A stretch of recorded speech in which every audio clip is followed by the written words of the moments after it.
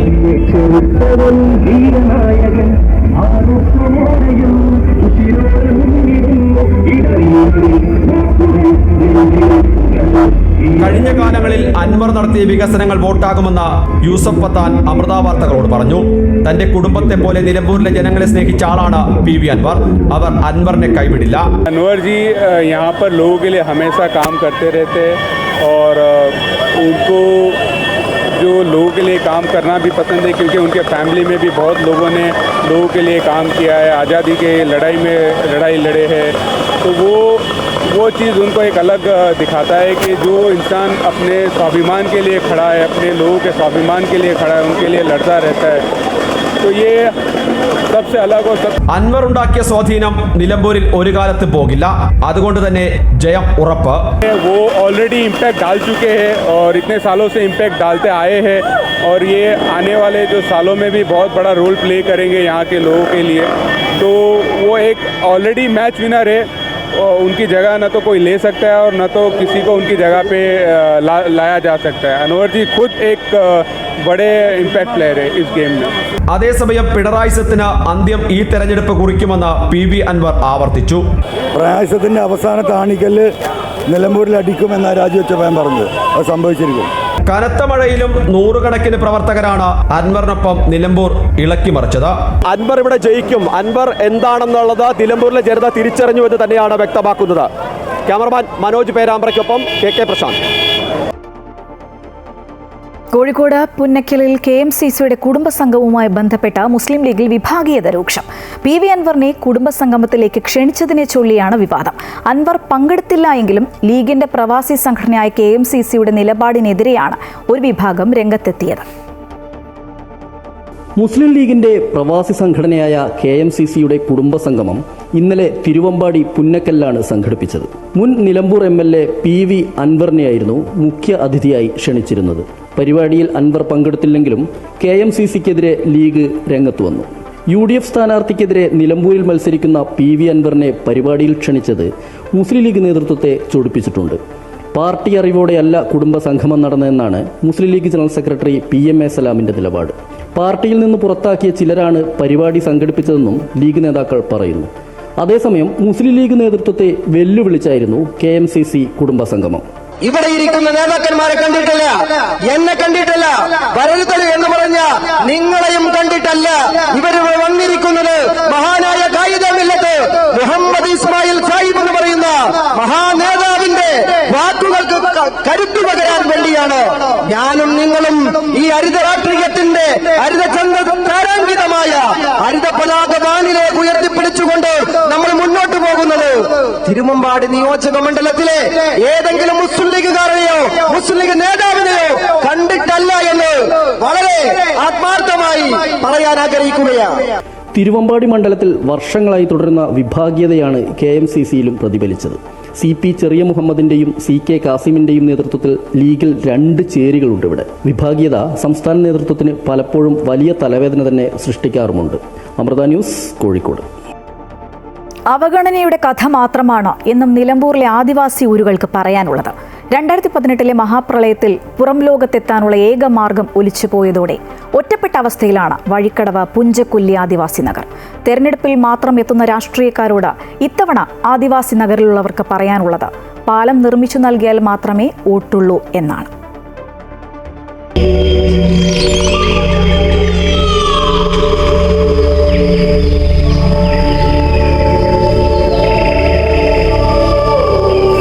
മുളങ്കമ്പുകൾ കൊണ്ടുണ്ടാക്കിയ ഈ കൊച്ചു ചങ്ങാടമാണ് പുഞ്ചക്കൊല്ലി ആദിവാസി നഗറിലെ 70ഓളം കുടുംബങ്ങൾക്ക് പുറം ലോകത്തെത്താനുള്ള മാർഗം. നേരത്തെയുണ്ടായിരുന്ന പാലം 2018 പ്രളയത്തിൽ ഒലിച്ചുപോയിരുന്നു. ഇതോടെയാണ് കോളനി ഒറ്റപ്പെട്ടു പോയത്. ഭക്ഷ്യധാന്യങ്ങൾക്കും മറ്റുമായി കോളനിക്കാർക്ക് ആശ്രയിക്കാവുന്ന തൊട്ടടുത്തുള്ള ടൗൺ കിലോമീറ്ററുകൾ അപ്പുറത്തുള്ള വഴിക്കടവാണ്. ഒഴുക്കില്ലെത്തപ്പോൾ മാത്രമാണ് ചെങ്ങാടത്തിലൂടെയുള്ള യാത്ര സാധ്യമാവുകയുള്ളൂ. കോളനിക്കാർക്കാർക്കെങ്കിലും അസുഖമോ മറ്റോ വന്നാൽ ആശുപത്രിയിൽ എത്തിക്കാൻ പോലും സാധ്യമല്ലാത്ത അവസ്ഥയിലാണ്. ചങ്ങാടാണ് ആകെ ആശ്രയം. അക്കരെ കടക്കാനൊക്കെ ബുദ്ധിമുട്ടാണ്. വെള്ളം കൂടി കഴിഞ്ഞാൽ വളരെ ബുദ്ധിമുട്ടാണ് ഇതും കൊണ്ട് പോകാൻ. ഹോസ്പിറ്റൽ കേസിനൊക്കെ വളരെ ബുദ്ധിമുട്ടാണ്. പാലുണ്ടെങ്കിൽ നമുക്ക് കുറേ പേര് 4 കിലോമീറ്റർ ദൂരമല്ലുള്ളൂ. അടുത്ത ക്ലിനിക്കിലെങ്കിലും പോകാം വഴിക്കടവ്. ചങ്ങാടയാത്ര പറ്റിയില്ലെങ്കിൽ ഉൾവനത്തിലെ ദുർഘടമായ പാതയിലൂടെ 30 കിലോമീറ്റർ സഞ്ചരിച്ചു വേണം കോളനിക്കാർക്ക് പുറം ലോകത്ത് എത്താൻ. ഇതിനായി വാഹന വാടകയായി 2000 രൂപയോളം കൊടുക്കേണ്ടി വരും. പ്രളയത്തിനു ശേഷം നിരന്തരമായി അധികൃതരോട് പാലത്തിനായി ആവശ്യപ്പെടുന്നുണ്ടെങ്കിലും ഒന്നും നടന്നില്ല. തെരഞ്ഞെടുപ്പിനു മാത്രമാണ് രാഷ്ട്രീയക്കാർ സ്ഥലത്തെത്താറുള്ളത്. പാലമില്ലെങ്കിൽ ഇത്തവണ വോട്ട് ചെയ്യില്ലെന്നാണ് കോളനിക്കാർ പറയുന്നത്. സാധനം വാങ്ങാനും ഹോസ്പിറ്റലിലേക്ക് കേസിനായാലും എന്തിനായാലും ഞങ്ങൾക്ക് ബുദ്ധിമുട്ട് തന്നെയാണ്. ഞങ്ങൾക്ക് ഇനി ആ പാലം ഇങ്ങോട്ട് വരട്ടെ, എന്നിട്ട് ഞങ്ങൾ ആർക്കും വോട്ട് കൊടുക്കണുള്ളൂ. അതുവരെ ഞങ്ങളാരും വോട്ട് കൊടുക്കില്ല. എല്ലാ പ്രാവശ്യം വരുമ്പം വീടിന് അപേക്ഷ കൊടുക്കാൻ പറയുമ്പോഴൊക്കെ ഞങ്ങൾ കൊടുക്കുന്നുണ്ട്. പക്ഷെ ഞങ്ങൾക്ക് കിട്ടണില്ല.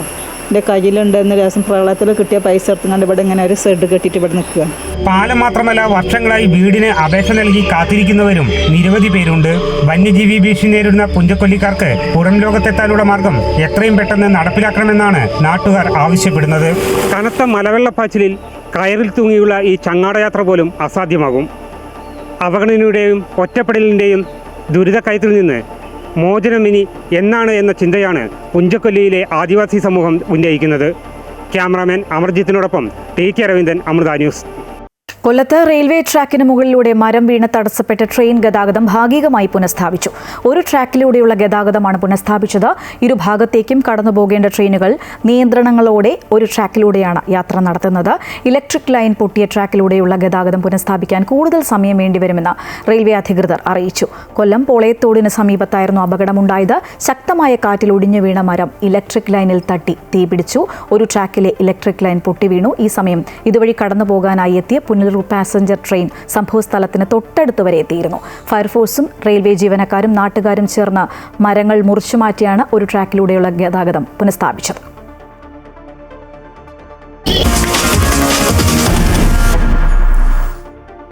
ഉത്തരാഖണ്ഡിൽ ഹെലികോപ്റ്റർ അപകടത്തിൽ ഒരു കുട്ടിയടക്കം 7 പേർ മരിച്ചു. ഗുപ്തകാശിയിൽ നിന്ന് കേദാർനാഥ് ധാമിലേക്ക് തീർത്ഥാടകരുമായി പോകുകയായിരുന്ന ആര്യൻ ഏവിയേഷൻ ഹെലികോപ്റ്ററാണ് കാട്ടിൽ തകർന്നു വീണത്. ഗൗരികുണ്ടിനും സോൻപ്രയാഗിനും ഇടയിലായിരുന്നു അപകടമുണ്ടായത്. പൈലറ്റ് ഉൾപ്പെടെ 7 പേരാണ് ഹെലികോപ്റ്ററിലുണ്ടായിരുന്നതെന്ന് Uttarakhand ADGP doctor V Murugesan അറിയിച്ചു. ഉത്തരാഖണ്ഡ്, ഉത്തർപ്രദേശ്, മഹാരാഷ്ട്ര, ഗുജറാത്ത് എന്നിവിടങ്ങളിൽ നിന്നുള്ള ചാർധാം തീർത്ഥാടകരാണ് ഇവർ. മോശം കാലാവസ്ഥയും സാങ്കേതിക തകരാറുമാണ് അപകട കാരണം എന്നാണ് സൂചന. പ്രദേശത്ത് കന്നുകാലികൾക്ക് തീറ്റ ശേഖരിക്കാൻ പോയ നാട്ടുകാരാണ് ഹെലികോപ്റ്റർ തകർന്നത് കണ്ടെത്തിയത്. തുടർന്ന് രക്ഷാപ്രവർത്തകരെ വിവരം അറിയിക്കുകയായിരുന്നു. മെയ് 2 കേദാർനാഥ് തീർത്ഥാടനം ആരംഭിച്ച ശേഷമുള്ള 5ാമത്തെ അപകടമാണിത്. കഴിഞ്ഞയാഴ്ചയും ഈ പാതയിൽ അപകടമുണ്ടായിരുന്നു. അന്ന് വൻ ദുരന്തമൊഴിവായത് റോഡിൽ ഹെലികോപ്റ്റർ ലാൻഡ് ചെയ്തതുകൊണ്ടായിരുന്നു. News desk, Amrita TV. Ahmedabad വിമാന ദുരന്തത്തിൽ 274 പേർ മരിച്ചതായി ഗുജറാത്ത് സർക്കാരിന്റെ കണക്ക്. ഗുജറാത്ത് മുൻ മുഖ്യമന്ത്രി വിജയ് രൂപാണിയുടേതടക്കം 45 പേരുടെ മൃതദേഹങ്ങൾ തിരിച്ചറിഞ്ഞുവെന്ന് ഗുജറാത്ത് ആരോഗ്യമന്ത്രി ഋഷികേശ് പട്ടേൽ അറിയിച്ചു. മലയാളി രഞ്ജിതയുടേതടക്കമുള്ളവരുടെ DNA ഫലങ്ങൾ വേഗത്തിൽ പുറത്തുവരും എന്നാണ് പ്രതീക്ഷ. രഞ്ജിതയുടെ സഹോദരൻ അഹമ്മദാബാദിൽ തുടരുകയാണ്. അത്ഭുതകരമായി രക്ഷപ്പെട്ട രമേശ് വിശ്വാസ് കുമാർ 2 ദിവസത്തിനുള്ളിൽ ആശുപത്രി വിടും. അതേസമയം മൃതദേഹങ്ങൾ വിട്ടു നൽകുന്നതിന് 230 പേരുടെ സംഘത്തെ നിയോഗിച്ചു. ഇവർ കുടുംബാംഗങ്ങളുമായി ബന്ധപ്പെട്ട് മൃതദേഹം കൈമാറും. മരിച്ച 11 വിദേശ പൗരന്മാരുടെ കുടുംബാംഗങ്ങളുമായി ബന്ധപ്പെട്ട് വരികയാണ് എന്ന് സർക്കാർ വൃത്തങ്ങൾ അറിയിച്ചു. ഗുജറാത്ത് മുൻ മുഖ്യമന്ത്രി വിജയ് രൂപാണിയുടെ മൃതദേഹം തിരിച്ചറിഞ്ഞു. DNA സാമ്പിൾ പരിശോധന പരിശോധിച്ചാണ് സ്ഥിരീകരണം നടത്തിയത്. രാവിലെ 11 മണിയോടെയാണ് പരിശോധനാ ഫലം പുറത്തുവന്നത്. പിന്നാലെ മൃതദേഹം കുടുംബത്തിന് വിട്ടു നൽകി. आज सुबह करीबन 11:10 को उनका डीएनए मैच हुआ है. उनका पार्थिव शरीर परिवार एवं वरिष्ठ आगेवानों के साथ चर्चा होने के बाद आज 1 बजे समय नक्की होगा और आगे की जानकारी आप सबको दी जाएगी. സംസ്കാര ചടങ്ങുകളുമായി ബന്ധപ്പെട്ട കാര്യങ്ങളിൽ കുടുംബത്തിന്റെ തീരുമാനം ഉടൻ ഉണ്ടാകും എന്നാണ് വിവരം.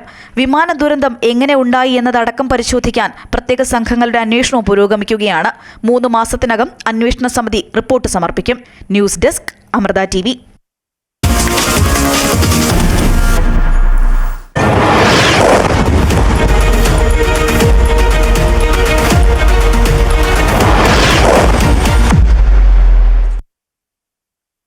ഇസ്രായേൽ ആക്രമണം അവസാനിപ്പിച്ചാൽ തങ്ങളും പിൻവാങ്ങാമെന്ന ഇറാൻ വിദേശകാര്യമന്ത്രി അബ്ബാസ് അറാഖ്ചി. ഇതിൽ ഇസ്രായേൽ ഇതുവരെ പ്രതികരിച്ചിട്ടില്ല. അതിനിടെ US നേരെ ആക്രമണമുണ്ടായാൽ ഇതുവരെ കാണാത്ത രീതിയിലുള്ള തിരിച്ചടി ഉണ്ടാകുമെന്ന് ട്രംപ് ഇറാന് മുന്നറിയിപ്പ് നൽകിയിട്ടുണ്ട്. ഇന്ത്യക്കാരുടെ അനാവശ്യ യാത്ര ഒഴിവാക്കണമെന്നും എംബസിയുമായി സമ്പർക്കം പുലർത്തണമെന്നും ടെഹ്റാനിലെ ഇന്ത്യൻ എംബസി നിർദ്ദേശം നൽകി. ഇസ്രായേൽ ഇറാൻ സംഘർഷം തുടരുന്ന സാഹചര്യത്തെ ആശങ്കയോടെയാണ് ലോകരാജ്യങ്ങൾ ഉറ്റുനോക്കുന്നത്. അതിനിടെ സംഘർഷം അവസാനിപ്പിക്കാൻ തങ്ങൾ തയ്യാറാണെന്ന സൂചനയാണ് ഇറാൻ നൽകുന്നത്. ഇസ്രായേൽ ആക്രമണം അവസാനിപ്പിച്ചാൽ തങ്ങളും പിൻവാങ്ങാമെന്ന് ഇറാൻ വിദേശകാര്യമന്ത്രി അബ്ബാസ് അറാഖ്ചി നയതന്ത്രജ്ഞരോട് വ്യക്തമാക്കി. ഓർഗനൈസേഷൻ ഓഫ് ഇസ്ലാമിക് കോഓപ്പറേഷനെ ഇറാൻ സമീപിച്ചതായും റിപ്പോർട്ടുകളുണ്ട്. അതിനിടെ ആണവ റിയാക്ടറുകൾക്ക് സമീപം താമസിക്കുന്ന ഇറാൻ പൗരന്മാരോട് ഒഴിയാൻ ഇസ്രായേൽ നിർദ്ദേശിച്ചതായാണ് വിവരം. ഇസ്രായേൽ ഇറാനിൽ നടത്തിയ ആക്രമണത്തിൽ US ഒരു പങ്കുമില്ലെന്ന് ആവർത്തിക്കുകയാണ് പ്രസിഡന്റ് ഡൊണാൾഡ് ട്രംപ്. ഇറാൻ ഏതെങ്കിലും തരത്തിൽ തങ്ങൾക്കു നേരെ ആക്രമണം നടത്തിയാൽ ഇതുവരെ കാണാത്ത തരത്തിൽ US സൈന്യത്തിന്റെ മുഴുവൻ ശക്തിയും കരുത്തും പ്രയോഗിച്ച് തിരിച്ചടിക്കുമെന്ന് ട്രംപ് പറഞ്ഞു. ഇറാനെയും ഇസ്രായേലിനെയും ഉടമ്പടിയിൽ ഒപ്പുവെപ്പിച്ച് രക്തരൂക്ഷിത യുദ്ധം അവസാനിപ്പിക്കാൻ ഇപ്പോഴും വളരെ എളുപ്പത്തിൽ അമേരിക്കയ്ക്ക് കഴിയുമെന്നും ട്രംപ് കൂട്ടിച്ചേർത്തു. ഇറാന്റെ മിസൈൽ ആക്രമണത്തിൽ ഇസ്രായേലിൽ 8 പേർ കൊല്ലപ്പെട്ടിട്ടുണ്ട്. ഇസ്രായേലിന്റെ വ്യോമ പ്രതിരോധ സംവിധാനം മറികടന്നാണ് ഇറാന്റെ പ്രത്യാക്രമണം. ഇറാന്റെ എണ്ണപ്പാടങ്ങളിലും മിസൈൽ കേന്ദ്രങ്ങളിലും ആയുധ സംഭരണശാലകളിലും ഇസ്രായേൽ ആക്രമണം നടത്തിയിരുന്നു. ഇതിന് തിരിച്ചടിയായി ടെല്ലവീവ് അടക്കമുള്ള ഇസ്രായേൽ നഗരങ്ങളിൽ ഇറാനും മിസൈൽ ആക്രമണം നടത്തി. ഇരു രാജ്യങ്ങളിലുമായി ഒട്ടേറെ പേർക്ക് പരിക്കേറ്റു. ആക്രമണങ്ങളിൽ അനേകം കെട്ടിടങ്ങളും തകർന്നു. ഇറാനിലെ ഇന്ത്യക്കാർക്ക് മാർഗനിർദ്ദേശങ്ങളുമായി ടെഹ്റാനിലെ ഇന്ത്യൻ എംബസിയും രംഗത്തെത്തി. അനാവശ്യ യാത്രകൾ ഒഴിവാക്കണമെന്നും എംബസിയുമായി സമ്പർക്കം പുലർത്തണമെന്നും നിർദ്ദേശം നൽകി. സമൂഹ മാധ്യമങ്ങളിലടക്കം നൽകുന്ന വിവരങ്ങൾ ശ്രദ്ധിക്കണമെന്നും നിർദ്ദേശമുണ്ട്. News desk, Amrita TV. ഇസ്രായേലിന് നേർക്കുണ്ടായ ആക്രമണങ്ങൾക്ക് ഇറാൻ വലിയ വില നൽകേണ്ടി വരുമെന്ന് ഇസ്രായേൽ പ്രധാനമന്ത്രി ബെന്യാമിൻ നെതന്യാഹു. നിലനിൽപ്പിനായുള്ള പോരാട്ടത്തിലാണ് തങ്ങളെന്നും നാശം വിതയ്ക്കാൻ ഒരുങ്ങുന്ന ശത്രുവിനെയാണ് നേരിടുന്നതെന്നും നെതന്യാഹു വ്യക്തമാക്കി. രാജ്യം വിട്ടുപോയി എന്ന അഭ്യൂഹങ്ങൾക്കിടെ എക്സ് പ്ലാറ്റ്ഫോമിൽ പങ്കുവച്ച വീഡിയോയിലൂടെയാണ് നെതന്യാഹുവിന്റെ പ്രതികരണം. ആക്രമണം നടന്ന സ്ഥലങ്ങൾ സന്ദർശിക്കുന്ന ദൃശ്യങ്ങളും അദ്ദേഹം പങ്കുവച്ചു. ഈ യുദ്ധത്തിൽ അവസാന വിജയം ഇസ്രായേലിനായിരിക്കുമെന്നും നെതന്യാഹു കൂട്ടിച്ചേർത്തു. G7 ഉച്ചകോടി നാളെ തുടങ്ങും. പ്രധാനമന്ത്രി നരേന്ദ്രമോദി പങ്കെടുക്കും. ഉച്ചകോടിക്കിടെ ഡൊണാൾഡ് ട്രംപ് അടക്കമുള്ള നേതാക്കളുമായി അദ്ദേഹം കൂടിക്കാഴ്ച നടത്തും. ഇറാൻ ഇസ്രായേൽ സംഘർഷം ഉച്ചകോടിയിൽ ചർച്ചയാകും. ഇരു രാജ്യങ്ങളും ചർച്ചയിലൂടെ പ്രശ്നം തീർക്കണം എന്ന നിലപാട് ഇന്ത്യ അറിയിക്കും. ഹർദീപ് സിംഗ് നിജറിന്റെ കൊലപാതകത്തിന് ശേഷം ഇന്ത്യ കാനഡ നയതന്ത്ര ബന്ധം വെട്ടിച്ചുരുക്കിയ ശേഷം ഇതാദ്യമായാണ് ഇരു രാജ്യങ്ങൾക്കും ഇടയിലെ ഉന്നതതല ചർച്ചയ്ക്ക് സാഹചര്യം ഒരുങ്ങുന്നത്.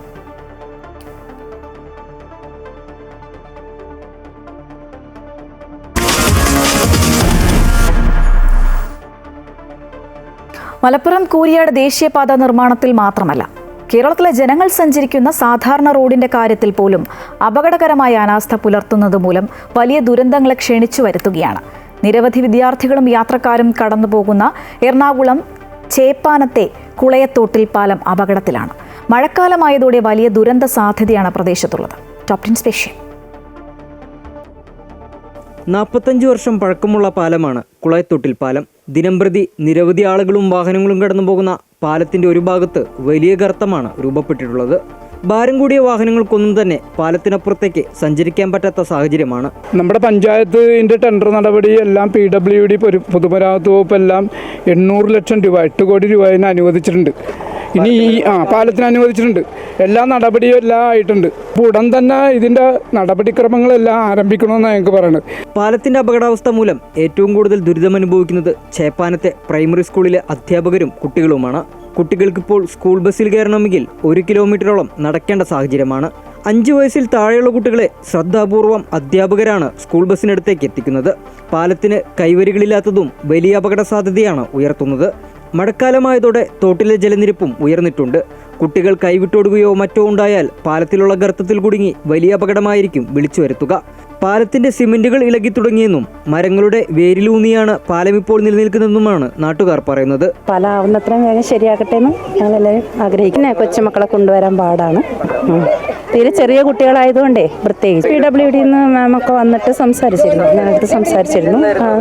നടപടി എടുക്കുമെന്ന് പറഞ്ഞിരുന്നു. ഇപ്പം തന്നെ അങ്ങോട്ട് വണ്ടികളൊക്കെ എടുത്ത് വിടാതെ തന്നെ തടഞ്ഞ് അതിന് ഗുരുതരമായ പ്രശ്നമുണ്ട്, അതിന് പരിഹാരം കാണുമെന്ന് പറഞ്ഞിട്ടുണ്ട്. പുതിയ പാലത്തിന്റെ പ്രവർത്തനങ്ങൾക്കായി 8 കോടി രൂപ അനുവദിക്കപ്പെട്ടിട്ടുണ്ട്.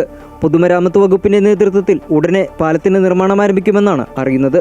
എന്നാൽ ഇതേ അവസ്ഥ തുടർന്നാൽ വലിയ അപകടമാണ് യാത്രക്കാർക്കും കുട്ടികൾക്കും മുന്നിലുള്ളത്. കൊച്ചുകുട്ടികളടക്കം കടന്നുപോകുന്ന പാലമാണിത്. ഒന്ന് സൂക്ഷിച്ചില്ലെങ്കിൽ പതിയിരിക്കുന്നത് വലിയ അപകടമാണ്. ക്യാമറാമാൻ CS ബൈജുവിനോടൊപ്പം സാരംഗ് PS, അമൃത ന്യൂസ്, കൊച്ചി. പുതിയ പാലത്തിന്റെ നിർമ്മാണം ഉടനെ ആരംഭിക്കുമെന്നാണ് അറിയുന്നതെങ്കിലും ആശങ്കയിലാണ് പ്രദേശവാസികൾ. പിന്നെ ഇതിൽ ഇനിയിപ്പോൾ ഹെവി വാഹനമൊക്കെ പോയാൽ പ്രശ്നമൊന്നുമില്ല. 2 വീലറോ എന്തെങ്കിലുമൊക്കെ പോകാമെന്നല്ലാതെ മറ്റുള്ള വണ്ടിക്കൊന്നും പോകാൻ പറ്റില്ല. ഈ പിള്ളേരെ ശ്രദ്ധിക്കണം. പിന്നെ ഇതിരിക്കുന്നത് കൊണ്ട് വലിയ പ്രശ്നം ഉണ്ടാകില്ലായിരിക്കാം. പിള്ളേരുടെ കാലൊക്കെ ചാടുമല്ലോ ഇതിൽ. കാലൊക്കെ ഒടിഞ്ഞു പോകും. വണ്ടി ഇങ്ങനെ വരില്ല, ചേപ്പൻ വന്നെന്ന് പറയും. ഇപ്പോൾ പിള്ളേരെ വിളിക്കാൻ വന്നേക്കാൻ ഞങ്ങൾക്കൊക്കെ പേടിയാണ്. വല്ലതും വന്നാൽ അവർ സമാധാനം പറഞ്ഞെന്ന് പറഞ്ഞു. ഇപ്പോൾ പഞ്ചായത്തിന് കൈയൊക്കെ വന്നിട്ടുണ്ടാവും. ഒരു വീപ്പയും കൂടെ വെക്ക്, കുറച്ചും കൂടെ അല്ലെങ്കിൽ പിന്നെ ഇടിയാൻ ചാൻസ് ഉണ്ടെന്ന് പറഞ്ഞു അധികാരികൾ. ഞാൻ മെമ്പറുകൾ പറഞ്ഞപ്പോൾ മെമ്പർ പറഞ്ഞ അത് PWD റോഡാണ്, പഞ്ചായത്തുകാർക്കൊന്നും ചെയ്യാൻ പറ്റില്ല, അവരൊന്നും ചെയ്തോളൂ എന്ന് പറഞ്ഞു. അപകടം ആയതുകൊണ്ടാണ് വണ്ടി ഇപ്പോൾ ഇവിടെ ഇട്ട് കുട്ടികളെ നടത്തിച്ചുകൊണ്ട് വന്ന് വണ്ടിക്കായിരുന്നു. പിള്ളേരുടെ കാര്യമല്ലേ, അത് കാരണം വളരെയധികം ശ്രദ്ധിച്ചാണ് കുട്ടികളെ കൊണ്ടുനടക്കുന്നത്. ഇവിടെ ഈ അപ്രോച്ചാണ് മെയിനായിട്ട് അത്യാവശ്യം ചെയ്യേണ്ടത്. അത് ചെയ്താലേ വാഹനങ്ങൾക്ക് അങ്ങോട്ടും ഇങ്ങോട്ടും പോകാൻ പറ്റുള്ളൂ. വിവരങ്ങളുമായി സാരംഗ് PS ചേരുകയാണ്. സാരംഗ്, റോഡുകളുടെയും പാലങ്ങളുടെയും ഒക്കെ നിർമ്മാണത്തിൽ അപാകതകൾ മൂലമുണ്ടാകുന്ന ഒരുപാട് അപകട വാർത്തകൾ ദിവസവും നാം കാണുന്നതാണ്. എന്നിട്ടാണ് വീണ്ടും ഈ അനാസ്ഥ തുടരുന്നത്, അല്ലേ? സൂചിപ്പിച്ചതുപോലെ തന്നെ സംസ്ഥാനത്തെ ദേശീയപാതകളെന്നോ അല്ലെങ്കിൽ സാധാരണ റോഡുകളെന്നോ ഭേദമില്ലാതെ ഈ റോഡുകളൊക്കെ തന്നെ പൊട്ടിപ്പുളരുന്ന അല്ലെങ്കിൽ അതിലെ അപാകതകളൊക്കെ പുറത്തു വരുന്ന വാർത്തകളാണ് നമ്മൾ ഇതിനോടകം തന്നെ കണ്ടത്. അത്തരത്തിലുള്ളൊരു വാർത്ത തന്നെയാണ് ഇവിടെ നിന്നും പുറത്തു വരുന്നത്. അതായത് ഈ ചേപ്പാനത്തെ എറണാകുളം ചേപ്പാനത്തെ ഈ പാലം പൊളിഞ്ഞിരിക്കുന്നു, അല്ലെങ്കിൽ ആ പാലത്തിൻ്റെ ഒരു ഭാഗത്തായിട്ട് വലിയ ഗർത്തം രൂപപ്പെട്ടിരിക്കുന്നു. വലിയ രീതിയിലുള്ള അപകട സാധ്യതകളാണ് നിലനിൽക്കുന്നത്. പ്രത്യേകിച്ച് മഴക്കാലമായതോടുകൂടി ഈ സ്കൂളിലേക്കൊക്കെ കടന്നു പോകുന്ന കുട്ടികൾ വലിയ രീതിയിലുള്ള ഭീഷണിയാണ് നേരിടുന്നത്. എന്തിനാലും ഈ നിർമ്മാണ പ്രവർത്തനങ്ങളൊക്കെ തന്നെ ഉടൻ ആരംഭിക്കുമെന്നാണ് പറയുന്നത്. എങ്കിൽ പോലും ഇതൊക്കെ ഒരു പക്ഷേ വൈകുകയാണെങ്കിൽ വലിയ അപകട സാധ്യതകളാണ് നിലനിൽക്കുന്നത്. കുട്ടികളുടെ ശ്രദ്ധയൊക്കെ മാറി ഒന്ന് വീണുപോയാൽ അല്ലെങ്കിൽ അപകടത്തിൽ പോയി കഴിഞ്ഞാൽ വലിയ അപകടമായിരിക്കും. അതുപോലെ തന്നെ മഴയായതോടുകൂടി പാലത്തിൽ ഇത്തരത്തിൽ ഈ വെള്ളം കൂടിയ സാഹചര്യവുമുണ്ട്. അതൊക്കെ തന്നെ വലിയ അപകടകരമായ സാഹചര്യങ്ങളാണ് സൂചിപ്പിക്കുന്നത്. എന്തിനായാലും പാലത്തിൻ്റെ നിർമ്മാണത്തിന് വേണ്ടി 8 കോടി രൂപ അനുവദിച്ചിട്ടുണ്ടെന്ന് പറയുന്നു. ഉടനെ പ്രവർത്തനങ്ങൾ ആരംഭിക്കുമെന്ന് പറയുന്നുവെങ്കിലും ഇത് വൈകിയാൽ ഒരുപക്ഷെ അത് വലിയ അപകടങ്ങളായിരിക്കും ഒരുപക്ഷെ വിളിച്ചു വരുത്തുക. യാത്രക്കാരുടെ യാത്രയൊക്കെ ചെയ്യാൻ തന്നെ വലിയ ബുദ്ധിമുട്ടായിരിക്കും. അതുപോലെ തന്നെ ഭാരം കൂടിയ വാഹനങ്ങളൊന്നും തന്നെ ഈ സ്കൂൾ ബസ് ഉൾപ്പെടെ ഭാരം കൂടിയ വാഹനങ്ങളൊന്നും തന്നെ പാലത്തിനപ്പുറത്തേക്ക് കിടക്കാൻ പറ്റുന്ന സാഹചര്യവുമാണ് നിലനിൽക്കുന്നത്.